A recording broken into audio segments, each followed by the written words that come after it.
এই হলো আমার ছোট্ট একটি খামার কবুতরের। অল্প কিছু কবুতর নিয়ে আমি শুরু করেছি। তো আসলে কবুতর পালা আমার একটা শখ। আমি অনেক ছোটোবেলা থেকে কবুতর ভালোবাসি। আমি অনেক ছোটোবেলা থেকে কবুতর পালার খুব ইচ্ছা। তো আমি এই তারিখে আপনার অল্প কিছু কবুতর নিয়ে কেবল শুরু করছি।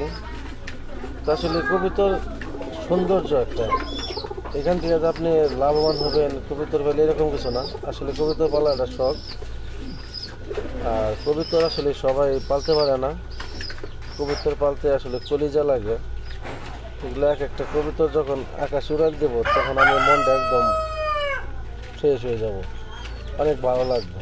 আমার কিন্তু এরকম লাগে যে আমি কবুতর যখন আকাশে উড়ে আমার ঘর থেকে বের হয় তখন আমার খুবই ভালো লাগে। কি এর টাকা কি আর পয়সা, কবুতর ছাইড়া দিছি, আসলে আসবো না আসলে না, কোনো সমস্যা নেই। কিন্তু আমি তো আসলে কবুতর পালার একজন উদ্যোক্তা। আমার খুবই ভালো লাগে কবুতর পালতে। কবুতর পালা আমার খুবই শখ, এই জন্য আমি কবুতর পালতেছি। তো আমি অল্প কিছু কবুতর নিয়ে আপাতত শুরু করছি। তো মাসাল্লাহ কবুতরগুলো ভালোই। আমার কবুতর এখন পুষ মাইনে গেছে। এখন ওনারা কবুতরগুলো একাই বাইরে যাইতেছে, আসতেছে, খাইতেছে, কোনো সমস্যা নাই। তো কবুতর এখন মোটামুটি আলহামদুলিল্লাহ ঠিক আছে। আমার এখানে বিভিন্ন রকমের কবুতর আছে, শুধু দেশি কবুতর না, সব ধরনের কবুতরই আছে। তো এখন মোটামুটি কবুতরগুলো আমার পালে আর কি সেটিং হয়ে গেছে।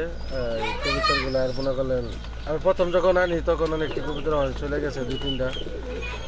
তো এখন মোটামুটি এগুলা এখানে পুষ মেনে গেছে। এখন খাই আনি ওনারা খালি বাইরে।